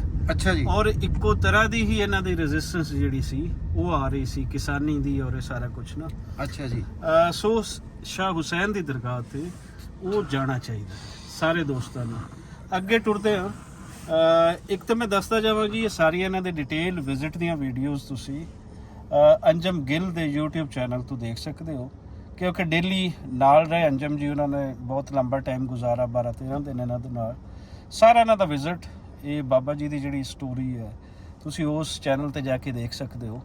ਮੈਂ ਲਾਸਟ ਤੇ ਪੁੱਛਾਂਗਾ ਕਿਉਂਕਿ ਉੱਥੇ ਮੈਂ ਤੁਹਾਨੂੰ ਦੱਸ ਦਿੰਦਾ ਜੀ ਦੱਸੋ ਕਿ ਆਪਣੇ ਦੁੱਲਾ ਭੱਟੀ, ਕਿਉਂਕਿ ਉਹ ਸਾਡੇ ਹੁਣ ਤੁਸੀਂ ਦੁੱਲਾ ਭੱਟੀ ਕੋਲ ਹੋ ਕੇ ਜਾ ਰਹੇ ਹੋ, ਦੁੱਲਾ ਭੱਟੀ ਦੀ ਕਬਰ ਤੋਂ। ਹਾਂਜੀ ਉਹ ਗਏ ਹੋ ਤੁਸੀਂ? ਹਾਂਜੀ ਉਹ ਬਹੁਤ ਚੰਗਾ ਕੀਤਾ। ਹਾਂਜੀ ਉਹ ਸਾਡੇ ਅਸੀਂ ਉਹਨਾਂ ਤੋਂ ਹੀ ਪੈਦਾ ਹੋਏ, ਉਹ ਸਾਡੇ ਬਜ਼ੁਰਗ ਨੇ ਬਰਾੜ ਆ ਜਿਹੜੇ। ਹਾਂ ਇਹ ਦੁੱਲਾ ਭੱਟੀ ਦੇ 8ਵੀਂ ਥਾਂ ਤੋਂ ਪੀੜ੍ਹੀ ਤੋਂ ਚੱਲ ਕੇ ਬਰਾੜ ਜੈਸਲਮੇਰ ਤੋਂ। ਹਾਂਜੀ ਤੇ ਇਹ ਸਾਡੇ ਬਾਬਾ ਜੀ ਅੱਛਾ ਲਾਹੌਰ 'ਚ ਵੀ ਹਿੱਸਾ ਹੈਗਾ ਸਾਡਾ। ਹਾਂ ਨਹੀਂ ਬਰਾੜਾਂ ਦਾ ਬਿਲਕੁਲ ਹੈ ਹਾਂਜੀ ਚੀਜ਼ਾਂ ਜਿਵੇਂ ਚੱਲੀਆਂ ਨੇ ਅੱਗੇ। ਹਾਂਜੀ ਤੇ ਫਿਰ ਆਪਾਂ ਮਿਰਜ਼ੇ ਸਾਹਿਬਾਂ ਤੇ ਤਾਂ ਤੁਸੀਂ ਨਾਲ ਹੀ ਸੀਗੇ ਜੀ ਮੈਂ ਉਹ ਨਾਲ ਵੀ ਗਿਆ ਸੀ। ਉਹ ਤੁਹਾਡੇ ਬਚਪਨ ਤੋਂ ਹੀ ਦਿਮਾਗ 'ਚ ਸੀ ਵੀ ਉਹ ਕਿਸ ਤਰ੍ਹਾਂ ਦੀ ਉਹ ਹੈਗੀ, ਉੱਥੇ ਜਾ ਕੇ ਆਏ। ਫਿਰ ਆਪਣਾ ਭਗਤ ਪੂਰਨ ਪੂਰਨ ਭਗਤ ਸਿਆਲਕੋਟ ਗਏ, ਸਿਆਲਕੋਟ ਹਾਂਜੀ ਖੂਹ ਅਜੇ ਚੱਲਦਾ ਜੀ, ਪਾਣੀ ਲੈ ਕੇ ਆਇਆ ਮੈਂ, ਮਿੱਠਾ ਪਾਣੀ ਹੈ ਪੀਣ ਯੋਗ ਪਾਣੀ, ਉੱਥੇ ਜਾ ਕੇ ਆਏ ਜੀ। ਤੇ ਫਿਰ ਇੱਥੇ ਭਗਤ ਸਿੰਘ ਚੌਕ ਤੇ ਵੀ ਗਏ। ਹਾਂਜੀ ਭਗਤ ਸਿੰਘ ਚੌਕ ਤੇ ਵੀ ਗਏ, ਬੰਬਾ ਮਹਾਰਾਣੀ ਬੰਬਾ ਬੰਬਾ ਜਿਹੜੀ ਉੱਥੇ ਵੀ ਹਾਂਜੀ। ਤੇ ਬਾਕੀ ਸ਼ਾਹੀ ਕਿਲਾ ਵਗੈਰਾ ਉਹ ਤਾਂ ਰੂਟੀਨ ਚ ਆ ਜਾਂਦੇ ਹਨ, ਉਹ ਤਾਂ ਫਿਰ ਜਾਣਾ ਵੀ ਚਾਹੀਦਾ। ਹਾਂਜੀ ਉਹ ਤਾਂ ਚਲੋ ਜਾਣਾ ਹੀ ਹੁੰਦਾ ਸਾਰਾ, ਗੁਰੂ ਅਰਜਨ ਦੇਵ ਪੰਜਾਬ ਦੀ ਹਿਸਟਰੀ ਤੇ ਸਾਰਾ ਤੇ ਸਾਰੀਆਂ ਗਲੀਆਂ ਲਾਹੌਰ ਦੀਆਂ ਸਾਰਾ ਕੁਝ ਬੜਾ ਹੀ ਨਜ਼ਾਰਾ ਜੀ। ਮੈਨੂੰ ਸ਼ੌਕਤ ਅਲੀ ਦੀ ਕਬਰ। ਹਾਂਜੀ ਸ਼ੌਕਤ ਅਲੀ ਸਾਹਿਬ ਦੀ ਕਬਰ ਤੇ ਅੰਕਲ ਸਾਹਿਬ ਨਾਲ ਮੇਰਾ ਬਹੁਤ ਮੁਹੱਬਤ ਸੀ ਦਿਲੀ ਜੀ। ਮੈਂ ਅੱਛਾ ਤੁਹਾਡੇ ਮੁਲਾਕਾਤ ਰਹੀਆਂ ਸ਼ੌਕਤ ਅਲੀ ਸਾਹਿਬ? ਹਾਂਜੀ ਮੇਰਾ ਉਹ ਮੈਨੂੰ ਪੁੱਤਰ ਦੀ ਤਰ੍ਹਾਂ ਸਮਝਦੇ ਸੀਗੇ ਤੇ ਉਹ ਮੈਨੂੰ ਕਹਿੰਦੇ ਸੀ ਤੂੰ ਆਏਗਾ ਲਾਹੌਰ ਮੀਂਹ ਪੈਂਦੇ ਚ ਤੈਨੂੰ ਹੀਰ ਮੈਂ ਕੱਲਾ ਆਪਾਂ ਦੋਵੇਂ ਸੁਣਾਵਾਂਗੇ। ਇੰਨਾ ਇੱਥੋਂ ਤੱਕ ਉਹਨਾਂ ਨਾਲ ਮੇਰੀ ਮੁਹੱਬਤ ਸੀਗੀ। ਤੇ ਉਹਨਾਂ ਦੇ ਵੀ ਅੱਜ ਦਰਸ਼ਨ ਕਰਕੇ ਅਨਾਇਤ ਅਲੀ ਸਾਹਿਬ ਉਹਨਾਂ ਦੇ ਭਾਈ ਸਾਹਿਬ ਵੱਡੇ ਜੀ ਹਾਂ ਜਿਨ੍ਹਾਂ ਨੇ ਛੱਲਾ ਗਾਇਆ ਤੇ ਦੂਸਰਾ ਬਾਬਲ ਮੇਰੀਆਂ ਗੁੱਡੀਆਂ ਤੇਰੇ ਘਰ ਰਹਿ ਗਈਆਂ। ਤੇ ਉਹਨਾਂ ਦੇ ਆਂਟੀ ਜੀ ਮਾਤਾ ਜੀ ਸ਼ੌਕਤ ਅਲੀ ਸਾਹਿਬ ਦੇ ਬੀਵੀ, ਉਹਨਾਂ ਦੇ ਵੀ ਦਰਸ਼ਨ ਕਰਕੇ ਆਏ ਜੀ। ਬਰਾੜ ਸਾਹਿਬ ਕੀ ਆਖਦੇ ਹੋ ਅਖੀਰ ਤੇ, ਮਤਲਬ ਤੁਸੀਂ ਅਖੀਰ ਤਾਂ ਨਹੀਂ ਅਸੀਂ ਕਰਨੀ, ਤੇ ਇੱਕ ਸਫ਼ਰ ਦੀ ਸ਼ੁਰੂਆਤ ਹੋਈ ਹੈ, ਤੁਸੀਂ ਫਿਰ ਆਉਂਦੇ ਰਹੋਗੇ। ਇਹ ਕੀ ਜਿਹੜੀ ਵਿੱਥ ਹੈ, ਮਿਸਾਲ ਦੇ ਤੌਰ ਤੇ ਮੈਂ ਇੱਥੇ ਬੈਠਾ, ਮੈਂ ਚਾਹ ਕੇ ਵੀ ਇੰਡੀਅਨ ਪੰਜਾਬ ਨਹੀਂ ਜਾ ਸਕਦਾ, ਮੈਂ ਰਾਜਸਥਾਨ ਨਹੀਂ ਜਾ ਸਕਦਾ, ਮੈਂ ਬੀਕਾਨੇਰ ਨਹੀਂ ਜਾ ਸਕਦਾ ਜਿੱਥੇ ਮੇਰੇ ਨਾਨਾ ਜੀ ਦਾ ਕੰਮਕਾਰ ਸੀ, ਉਹਨਾਂ ਦੀ ਹਯਾਤੀ ਅਗਰ ਦੇਖੀਏ ਤਾਂ ਬੀਕਾਨੇਰ ਇੱਕ ਵੱਡਾ ਪਾਰਟ ਹੈ। ਮੈਂ ਨਹੀਂ ਜਾ ਸਕਦਾ ਜੀ। ਦੁੱਖ ਹੈ, ਇਹ 70 ਦੁੱਖ ਕਿਲੋਮੀਟਰ ਮਹਿਸੂਸ ਕਰਦੇ ਹੋ? ਬਿਲਕੁਲ ਹੁਣ ਤੁਸੀਂ ਇੱਥੇ ਆਏ, ਮੋਗਾ ਤੁਹਾਡਾ ਨਾਲ ਪਿੰਡ ਹੈ। ਹਾਂਜੀ ਮੈਂ ਤਾਂ 1.5 ਘੰਟੇ ਦਾ ਰਸਤਾ ਜੀ, ਤੇ ਮੈਨੂੰ ਫਿਰ ਵਾਪਸ ਜਾਣਾ ਪੈ ਰਿਹਾ 14 ਘੰਟੇ ਦੀ ਫਲਾਈਟ ਲੈ ਕੇ। 1.5 ਘੰਟਾ ਮੇਰਾ ਪਿੰਡ ਹੈ। ਇਹ ਇਸ ਤੇ ਇਹ ਖੋਲ ਦੇਣੇ ਚਾਹੀਦੇ ਆ ਜੀ ਕਿ ਕੋਈ ਮਸਲਾ ਹੀ ਨਹੀਂ ਹੈ, ਕੋਈ ਮੁਹੱਬਤੀ ਲੋਕ ਆ ਦੋਨੇ ਪਾਸਿਆਂ ਦੇ, ਕੋਈ ਖਤਰੇ ਵਾਲੀ ਗੱਲ ਹੀ ਨਹੀਂ ਹੈਗੀ। ਮੈਨੂੰ ਤਾਂ ਦਿਸਦਾ ਨਹੀਂ ਹੈਗਾ ਦੋਨੇ ਪਾਸੇ, ਉੱਧਰ ਵੀ ਇੱਧਰ ਵੀ। ਤੇ ਇਹ ਸੌਰੀ ਮੈਂ ਤੁਹਾਨੂੰ ਕੱਟ ਰਿਹਾ, ਮਾਫੀ ਚਾਹਨਾ। ਹਾਂਜੀ ਇੱਥੋਂ ਦੇ ਲੋਕ ਜਿਹੜੇ ਹਨ, ਤੁਸੀਂ 13 ਦਿਨ ਰਹਿ ਕੇ ਗਏ ਹੋ, ਹਾਂਜੀ ਆਮ ਜਿਹੜੀ ਪਬਲਿਕ ਹੈ, ਲੋਕ ਹਨ ਜਿਹੜੇ, ਹਾਂਜੀ ਇਹ ਕਿੰਜ ਦੇ ਤੁਸੀਂ ਪਾਏ ਤੇ ਕਿੰਜ ਦਾ ਇਹਨਾਂ ਦਾ ਇੰਪੈਕਟ ਤੁਹਾਡੇ ਅੰਦਰ? ਜਦੋਂ ਤੁਸੀਂ ਇਹ ਕਹਿ ਦਈਏ ਨਾ ਜੀ, ਦੋ ਚੀਜ਼ਾਂ ਹੁੰਦੀਆਂ, ਕਹਿ ਦਈਏ ਜੀ ਉਧਰਲੇ ਪਾਸੇ ਖੁਸ਼ ਕਹਿ ਜਾਂ ਕਿਵੇਂ, ਪਰ ਇਹ ਉੱਧਰੋਂ ਨਾਲੋਂ ਮੁਹੱਬਤ ਬਹੁਤ ਜ਼ਿਆਦਾ ਕਰਦੇ ਆ। ਇਹਨਾਂ ਦੀ ਇੱਕ ਬੋਲੀ ਬਹੁਤ ਮਿੱਠੀ ਪਿਆਰੀ ਹੈ ਨਾ। ਸੌਰੀ ਬੋਲੀ ਤਾਂ ਉਹ ਵੀ ਠੀਕ ਹੈ, ਪਰ ਇਹ ਬਹੁਤ ਤੁਹਾਨੂੰ ਲਹਿਜਾ। ਹਾਂਜੀ ਬਾਕੀ ਇੱਕ ਹੈਗਾ ਸ਼ਿਕਵਾ ਦਾ ਜ਼ਰੂਰ ਹੈ ਕਿ ਜਦੋਂ ਮੈਂ ਐਂਡ ਤੇ ਪੁੱਛਣਾ ਹੈ ਤਾਂ ਬਲਕਿ ਤੁਸੀਂ ਹਾਂਜੀ ਇਹ ਦੱਸੋ ਵੀ ਕੋਈ ਚੀਜ਼ ਜਿਹੜੀ ਚੰਗੀ ਨਹੀਂ ਲੱਗੀ। ਹਾਂਜੀ ਜਿਹੜੀ ਮਾਲ ਦੇ ਵਿੱਚ ਜਿਵੇਂ ਹੈਗੇ ਉਹ ਪਤਾ ਨਹੀਂ ਸਟੈਂਡਰਡ ਸਮਝਦੇ ਜਾਂ ਕੁਛ, ਉਹ ਉਰਦੂ ਬੋਲਦੇ ਆ ਜੀ, ਪਤਾ ਨਹੀਂ ਜ਼ਿਆਦਾ ਉਹਨੂੰ ਪੰਜਾਬੀ ਨਹੀਂ ਸਿਖਾਈ ਜਾਂਦੀ ਕਰਕੇ ਇੱਥੇ ਜ਼ਬਾਨ ਨਹੀਂ ਹੈ ਪੰਜਾਬੀ, ਕਿਉਂਕਿ ਉਧਰ ਪੜ੍ਹਾਈ ਜਾਂਦੀ ਹੈ। ਇਹੀ ਤੇ ਬਰਾੜ ਸਾਹਿਬ ਅਸੀਂ ਜਿਹੜਾ ਇੱਥੇ ਸਾਡੀ ਮੂਵਮੈਂਟ ਹੈ, ਅਸੀਂ ਕਿ ਪਿਛਲੇ 13-14 ਸਾਲ ਤੋਂ ਸਾਰੇ ਲੋਕ ਕੰਮ ਕਰ ਰਹੇ ਆ, ਪੰਜਾਬੀ ਕਾਨਫਰੰਸਾਂ ਕਰਦੇ ਆ, ਮੇਲੇ ਲਾਉਂਦੇ ਆ, ਸੈਮੀਨਾਰਸ ਹੁੰਦੇ ਹਨ, ਰੈਲੀਜ਼ ਕੱਢੀ ਦੀਆਂ, ਉਹ ਇਸੇ ਗੱਲ ਤੋਂ ਹੈ ਕਿ ਪੰਜਾਬੀ ਪੜ੍ਹਾਈ ਜਾਵੇ। ਹੁਣ ਸਾਡੀ ਜਿਹੜੀ ਮੌਜੂਦਾ ਹੈ ਚੀਫ ਮਿਨਿਸਟਰ, ਹਾਂਜੀ ਮਰੀਮ ਉਹ ਸਾਡੇ ਨਾਲ ਉਹਨਾਂ ਜਿਹੜੀ ਪੰਜਾਬੀ ਸਿੱਖ ਕਮਿਊਨਿਟੀ ਤੁਹਾਡੀ, ਉਹ ਜ਼ਿਆਦਾ ਉਹਨਾਂ ਦੀ ਗੱਲ ਸੁਣਦੀ। ਹਾਂਜੀ ਕੋਈ ਦਿਓ ਉਹਨਾਂ ਨੂੰ ਸੁਨੇਹਾ, ਸ਼ਾਇਦ ਇਹ ਵੀਡੀਓ ਉਹਨਾਂ ਤੱਕ ਅੱਪੜ ਜਾਵੇ ਕਿ ਪੰਜਾਬੀ ਕਿਤਨੀ ਜ਼ਰੂਰੀ ਹੈ ਪੜ੍ਹਾਈ ਜਾਣੀ, ਜਿੱਥੇ ਪੰਜਾਬੀ ਬੈਠੇ ਨੇ ਉੱਥੇ ਪੜ੍ਹਦੇ ਨੇ। ਇਹ ਬੇਨਤੀ ਹੈ ਜੀ, ਇਹ ਜ਼ਰੂਰ ਪੜ੍ਹਾਈ ਜਾਵੇ ਪਹਿਲੀ ਤੋਂ, ਕਿਉਂਕਿ ਇੱਥੇ ਜਦੋਂ ਦੇਖਦੇ ਆ ਤੁਹਾਨੂੰ ਸਾਡੀ ਗੁਰਮੁਖੀ ਦਾ ਨਹੀਂ ਪਤਾ ਲੱਗਦਾ ਜੀ, ਸ਼ਾਹਮੁਖੀ ਦਾ ਸਾਨੂੰ ਨਹੀਂ ਪਤਾ ਲੱਗਦਾ, ਬੋਲੀ ਉਹਦਾ ਕਿੰਨਾ ਨੁਕਸਾਨ ਹੋ ਰਿਹਾ। ਤੇ ਇਹ ਜ਼ਰੂਰ ਸ਼ੁਰੂ ਕਰਾਉਣੀ ਚਾਹੀਦੀ ਜੀ, ਪ੍ਰੈਸ਼ਰ ਪਾਓ ਜਾਂ ਮਿਹਨਤ ਕਰੋ ਜਾਂ ਕਿਵੇਂ ਵੀ ਹੈ ਸਰਕਾਰ ਤੇ ਮਰੀਮ ਸ਼ਰੀਫ ਜੇ ਕਿਤੇ ਪਹੁੰਚਦਾ ਸੁਨੇਹਾ ਤੇ ਪਲੀਜ਼ ਇਹ ਲਾਗੂ ਕਰਵਾਈ ਜਾਵੇ। ਇੱਕ ਹੋਰ ਥਾਂ ਤੇ ਤੁਸੀਂ ਗਏ ਜਿਹੜਾ ਤੁਹਾਡੇ ਮੋਗੇ ਤੋਂ ਸ਼ਖਸੀਅਤ ਇੱਥੇ, ਹਾਂਜੀ ਹਾਂ ਉਹ ਭੁੱਲ ਗਏ, ਉਹਨਾਂ ਦੇ ਬਾਰੇ ਤੋਂ ਉਹਨਾਂ ਨੇ ਇੱਕ ਦੋ ਲਾਈਨ ਸੁਣਾਓ ਤੇ ਫਿਰ ਇਜਾਜ਼ਤ। ਉਹ ਸੀਗੇ ਜੀ ਬਾਬੂ ਰਜਬ ਅਲੀ, ਮਾਲਵੇ ਦਾ ਵਾਰਿਸ਼ਾ ਕਿਹਾ ਜਾਂਦਾ ਉਹਨਾਂ ਨੂੰ, ਬੜਾ ਉਹਨਾਂ ਦਾ ਕੋਈ ਤੋੜ ਨਹੀਂ ਮੇਰੇ ਨਹੀਂ ਖਿਆਲ, ਜਿਸ ਤਰ੍ਹਾਂ ਕਿ ਨਹੀਂ ਹੋ ਸਕਦਾ ਹੁੰਦਾ ਨਾ। ਤੇ ਉਹ ਕਿਆ ਹੀ ਬਾਤਾਂ, ਉਹਨਾਂ ਨੂੰ ਵੀ ਇੱਥੇ ਆਉਣਾ ਪੈ ਗਿਆ। ਮੋਗੇ ਉਹ ਪੜ੍ਹੇ ਆ ਮੈਟ੍ਰਿਕ ਮਿਡਲ ਉਹਨਾਂ ਨੇ ਕੀਤੀ ਆ ਉਸ ਵਿੱਚ ਰਹਿ ਕੇ, ਤੇ ਉਹ ਸਾਰੀ ਉਮਰ ਉਹਨਾਂ ਨੇ ਪਾਕਿਸਤਾਨ ਨੂੰ ਆਪਦਾ ਵਤਨ ਨਹੀਂ ਮੰਨਿਆ। ਆ ਵੀ ਵਤਨ ਪਿਆਰਾ ਚੀਤੇ ਉਹ ਮੰਨਦੇ ਰਹੇ ਹਾਂ, ਉਧਰਲੇ ਸਾਈਡ ਨੂੰ ਆਪਦੇ ਸ਼ਹਿਰ ਨੂੰ ਜਾਂ ਮੋਗੇ ਨੂੰ। ਬਾਬੂ ਰਜਬ ਅਲੀ ਤੋਂ ਹੀ ਹੈ ਨਾ ਜਿਹਨਾਂ ਸਤਿੰਦਰ ਸਰਤਾਜ ਨੇ? ਹਾਂਜੀ ਉਹੀ ਜੀ। ਉਹ ਜਾਂ ਮੈਂ ਖੇਡਣ ਬਾਹਰ ਨੂੰ ਮੈਂ ਕਿਸੇ ਨੂੰ ਢਾਉਂਦਾ, ਕਿਸੇ ਤੋਂ ਢੈਂਦਾ ਰਿਹਾ, ਭੇਜ ਸਲਾਮਾਂ ਨੂੰ ਸਾਹੋ ਕੇ ਜੰਮਿਆ ਬੱਤੀ ਚੱਕ ਰਹਿੰਦਾ, ਹੇਠੋਂ ਧਰਤੀ ਨਿਕਲ ਜੂਗੀ ਕਰਾਂ ਜੋ ਸਿਰਾਂ ਪਰ ਵਰਤੀ, ਕਿਸੇ ਵੇਲੇ ਭੁੱਲਦੇ ਨਾ ਅੰਮੀ ਦੇ ਕੋਠੇ ਬਾਪ ਦੀ ਧਰਤੀ। ਯਾਰਾਂ ਨਾਲ ਨਿਤ ਨਹੀਂ ਸੀ ਕਿਤੋਂ ਨਾ ਸੁਣਨ ਸ਼ੌਂਕ ਦੀਆਂ ਵਾਂਗਾਂ, ਮੈਨੂੰ ਉੱਠਦੇ ਬਹਿੰਦੇ ਨੂੰ ਨਿਤ ਰਹਿਣ ਵਤਨ ਦੀਆਂ ਤਾਂਗਾਂ। ਤੇ ਉਹ ਅਜੀਮ ਸ਼ਖਸੀਅਤ ਸੀ ਜੀ। ਉਹ ਤਾਂ ਉਹਨਾਂ ਦਾ ਇਹ ਸੀਗਾ ਜੀ, ਉਹ ਕਹਿੰਦੇ ਵੀ ਜਦੋਂ ਤੁਸੀਂ ਗਲੇਲਾ ਤਾਂ ਨੂੰ ਚਲਾਉਂਦੇ ਸੀ ਨਾ ਬਾਬੂ ਜੀ, 3-4 ਬੰਦੇ ਮੁਕਾਬਲਾ ਹੋ ਗਿਆ ਸੀ ਵੀ 3-4 ਤੁਹਾਨੂੰ ਦੱਸ ਦੇਣਾ ਵੀ ਅੱਖ ਤੇ ਨੱਕ ਤੇ ਜਾਂ ਬੁੱਲਾਂ ਤੇ ਇਹਦੇ ਤੇ ਛੰਦ ਲਿਖਣਾ ਤੇ ਉੱਤੋਂ ਗਲੇਲਾ ਚਲਾਉਣਾ। ਗਲੇਲੇ ਚਲਾਉਂਦੇ ਆਉਂਦੇ ਨੂੰ ਛੰਦ ਤਿਆਰ ਹੁੰਦਾ ਸੀ, ਇੰਨੀ ਸਪੀਡ ਸੀ ਉਹਨਾਂ ਦੀ। ਹਾਂਜੀ, ਤੇ ਜਿਹਨੂੰ ਮਾਲਵੇ ਦਾ ਵਾਰਿਸ ਸ਼ਾਹ ਕਿਹਾ ਜਾਂਦਾ। ਹਾਂਜੀ, ਅਫਸੋਸ ਹੈ ਕਿ ਇੱਧਰ ਉਹਨੂੰ ਬਾਹਲਾ ਸਾਡੇ ਇੱਥੇ ਨਹੀਂ ਜੀ ਇਤਨਾ ਜਾਣਦੇ, ਜਾਣਨਾ ਚਾਹੀਦਾ। ਉਹ ਵੀ ਬੋਲੀ ਦੀ ਵਜ੍ਹਾ ਹੀ ਹੈ ਜੀ, ਇਤਨੀ ਵੱਡੀ ਸ਼ਖਸੀਅਤ। ਉਹਦਾ ਕਾਰਨ ਵੀ ਬੋਲੀ ਹੀ ਆ, ਕਿਉਂਕਿ ਪੰਜਾਬੀ ਨਹੀਂ ਪੜ੍ਹਾਈ ਜਾਂਦੀ। ਹਾਂ, ਇਹ ਗੱਲ ਤੁਹਾਡੀ ਸਹੀ ਹੈ ਕਿ ਅਗਰ ਪੜਾਈ ਜਾਂਦੀ ਤਾਂ ਫਿਰ ਇਹ ਲੋਕ ਪੜਾਏ ਜਾਣੇ ਸਨ। ਹਾਂਜੀ, ਇਹ ਪੜਾਏ ਜਾਣੇ ਸੀ। ਹਾਂਜੀ, ਤੇ ਜਿਹੜੇ ਕਿ ਲੋਕਾਂ ਨੂੰ ਨਹੀਂ ਪਤਾ ਔਰ ਆਪਣੀ ਰੂਟਸ ਦੇ ਨਾਲ ਲੋਕ ਨਹੀਂ ਜੁੜੇ, ਆਪਣੇ ਉਸ ਵਿਰਸੇ ਦੇ ਨਾਲ ਨਹੀਂ ਜੁੜੇ, ਹਾਂਜੀ, ਤੇ ਉਹਦੀ ਇੱਕ ਗਾਠ ਜਿਹੜੀ ਹੈ ਬੋਲੀ ਦਾ ਨਾਮ ਪੜਾਇਆ ਜਾਣਾ। ਅਸੀਂ ਜਦੋਂ 5ਵੀਂ ਤੋਂ 6ਵੀਂ 7ਵੀਂ ਕੀਤੀ ਉਹਨਾਂ ਨੇ, ਪਿੰਡੋਂ ਦਾ ਲਿਖਦੇ 5ਵੀਂ ਕਰਕੇ ਆ ਗਏ ਮੋਗੇ, ਵੇਖਿਆ ਸ਼ਹਿਰ ਸੜਕ ਤੇ ਨੱਚਦੇ, ਖਾ ਮਠਿਆਈਆਂ ਪੈਸੇ ਬਚਦੇ, ਦਾਸ ਨਰੰਜਨ ਮਹਿੰਗੇ ਜੀ, ਭੁੱਲਦੀਆਂ ਨਹੀਂ ਭਰਜਾਈਆਂ, ਪਾਉਂਦੀਆਂ ਘੁੰਮ ਰਹੇ ਲਹਿੰਗੇ ਸੀ। ਵਾਹ ਵਾਹ ਵਾਹ। ਐ ਸਨ ਜੀ ਬਰਾੜ ਸਾਹਿਬ ਦੇ ਨਾਲ ਗੱਲਾਂ। ਤੇ ਇੱਕ ਗੱਲ ਜਿਹੜੀ ਮੈਂ ਲਾਜ਼ਮੀ ਤੁਹਾਡੇ ਨਾਲ ਕਰਾਂਗਾ, ਤਕੜੀ ਦੇ ਦੋ ਜਿਹੜੇ ਪਲੜੇ ਹੁੰਦੇ ਨੇ, ਇੱਕ ਜੇ ਨਫ਼ਰਤ ਦਾ, ਇੱਕ ਜੇ ਮੁਹੱਬਤ ਦਾ। ਤੁਸੀਂ ਆਪ ਇਸ ਨੂੰ ਵੇਖ ਲੈਣਾ ਕਿ ਤੁਸੀਂ ਕਿਹੜੇ ਪਾਸੇ ਬੈਠੇ ਹੋ। ਤੁਸੀਂ ਮੁਹੱਬਤ ਵਾਲੇ ਪਾਸੇ ਬੈਠੇ ਹੋ, ਤੁਸੀਂ ਨਫ਼ਰਤ ਵਾਲੇ ਪਾਸੇ ਬੈਠੇ ਹੋ। ਮੁਹੱਬਤ ਵਾਲੇ ਪਾਸੇ ਬੈਠੋਗੇ ਤੇ ਮੀਆਂ ਮੀਰ ਤੇ ਗੁਰੂ ਅਰਜਨ ਦੇਵ ਜੀ ਦੀ ਮਿਸਾਲ ਵਾਸਤੇ ਉਹ ਬਣ ਕੇ ਪੂਰੀ ਜ਼ਿੰਦਗੀ ਯਾਦ ਰੱਖੇ ਜਾਓਗੇ। ਨਫ਼ਰਤ ਵਾਲੇ ਪਾਸੇ ਬੈਠੋਗੇ ਤੇ 47 ਜੇ ਵਾਕਿਆਤ ਹੋਣਗੇ। ਔਰ ਰੱਬ ਨਾ ਕਰੇ ਕਿ ਪੰਜਾਬ ਤੇ ਉਹ ਵੇਲਾ ਆਵੇ ਕਿ ਨਫ਼ਰਤ ਜਿਹੜੀ ਹੈ ਦੁਬਾਰਾ ਤੋਂ ਪੰਜਾਬ ਅੰਦਰ ਫੈਲੇ। ਸੋ ਨਫ਼ਰਤ ਫੈਲਾਉਣ ਵਾਲਿਆਂ ਤੋਂ ਦੂਰ ਰਹਿਣ ਦੀ ਕੋਸ਼ਿਸ਼ ਕਰਨਾ। ਜਿਹੜੇ ਕੋਈ ਇਸ ਤਰੀਕੇ ਦੀਆਂ ਸ਼ਖਸੀਅਤਾਂ ਹਨ ਉਹਨਾਂ ਦੇ ਨੇੜੇ ਹੋਣਾ, ਜੋ ਆਪਣੀਆਂ ਖੁੱਲੀਆਂ ਅੱਖਾਂ ਦੇ ਨਾਲ ਵੇਖ ਕੇ ਜਾ ਰਹੇ ਨੇ, 13 ਦਿਨ ਇੱਥੇ ਗੁਜ਼ਾਰ ਕੇ ਜਾ ਰਹੇ ਨੇ। ਇਹਨਾਂ ਦੀ ਗੱਲ ਸੁਣ ਕੇ ਤੇ ਸ਼ਾਇਦ ਕੁਝ ਸੋਚਣਾ ਕਿ ਇੱਥੋਂ ਦਾ ਜੋ ਇਸ ਦੇ ਅਗੇਂਸਟ ਕਿਹਾ ਜਾਂਦਾ ਹੈ ਉਹ ਪ੍ਰੋਪੇਗੈਂਡਾ ਹੈ, ਔਰ ਉਸ ਪ੍ਰੋਪੇਗੈਂਡੇ ਦਾ ਮਕਸਦ ਕੀ ਹੈ। ਇੱਕ ਹੋਰ ਜੀ ਮੈਂ ਲਾਸਟ ਤੇ ਸ਼ਾਇਦ ਓਕੇ, ਇੱਥੇ ਜੀ ਮਾਲ ਆ, ਮੈਂ ਕੈਨੇਡਾ ਜਿਹੜੇ ਸ਼ਾਪਿੰਗ ਸੈਂਟਰ ਹੈ ਵੱਡੇ, ਉਹ ਕੈਨੇਡਾ ਦੇ ਵਿੱਚ ਤਾਂ ਹੈ ਨਹੀਂ ਗੇ ਜੀ। ਤੇ ਕੱਪੜਾ ਤੇ ਐਵਰੀ ਬਹੁਤ ਹਰੇਕ ਚੀਜ਼ ਬਹੁਤ ਸਸਤੀ ਹੈ ਜੀ। ਤੁਸੀਂ ਸ਼ਾਪਿੰਗ ਕਰਨਾ ਹੋਵੇ ਤੇ ਤੁਹਾਨੂੰ ਬਹੁਤ ਹੀ ਵਧੀਆ ਦਾਮਾਂ ਤੇ ਸਾਰਾ ਕੁਝ ਮਿਲਦਾ ਹੈਗਾ। ਤੇ ਸੜਕਾਂ ਤੇ ਸਫਾਈ ਜੀ ਕੀ ਬਾਤਾਂ ਜੀ। ਬਰਾੜ ਸਾਹਿਬ ਸਾਈਂ ਜੀ ਉਹਨਾਂ ਕੋਲ ਵੀ ਗਏ, ਸਾਈਂ ਜ਼ੋਰ ਜੀ ਉਹਨਾਂ ਕੋਲ ਵੀ ਗਏ ਤੁਸੀਂ? ਹਾਂਜੀ ਹਾਂਜੀ, ਉਹ ਸਾਇੰਸ ਜ਼ਹੂਰ ਦਾ ਵੀ ਜਦੋਂ ਤੋਂ ਗਾਉਣਾ ਸ਼ੁਰੂ ਕੀਤਾ ਉਦੋਂ ਦੇ ਵੀ ਉਹ ਗਏ ਸੀਗੇ। ਮੈਨੂੰ ਬਾਅਦ ਚ ਪਤਾ ਲੱਗਾ ਕੈਨੇਡਾ ਵੀ ਗਏ ਸੀ, ਪਰ ਮੈਨੂੰ ਪਤਾ ਬਾਅਦ ਵਿੱਚ ਲੱਗਿਆ। ਤਾਂ ਮੇਰਾ ਉਹ ਵੀ ਸੀਗਾ ਕਿ ਵੀ ਮੈਂ ਉਹਨਾਂ ਨੂੰ ਵੀ ਮਿਲਣਾ। ਜਦੋਂ ਮੈਂ ਆਇਆ ਉਹ ਵੀ ਬਿਮਾਰ ਹੋ ਗਏ ਸੀ ਤੇ ਹੁਣ ਉਹ ਠੀਕ ਨੇ ਤੇ ਅਸੀਂ ਉਹ ਕੱਲ ਉਹਨਾਂ ਦਾ ਪਤਾ ਲੈ ਕੇ ਆਏ ਜੀ। ਹੁਣ ਠੀਕ ਆ, ਦੁਆਵਾਂ ਕਰਿਓ ਉਹਨਾਂ ਵਾਸਤੇ ਕਿ ਛੇਤੀ ਠੀਕ ਤਾਂ ਹੈਗੇ ਜਾਣ ਕੇ ਜਮਾਂ ਦੁਬਾਰਾ ਉਹ ਨੰਬਰ 9 ਹੋ ਜਾਣ।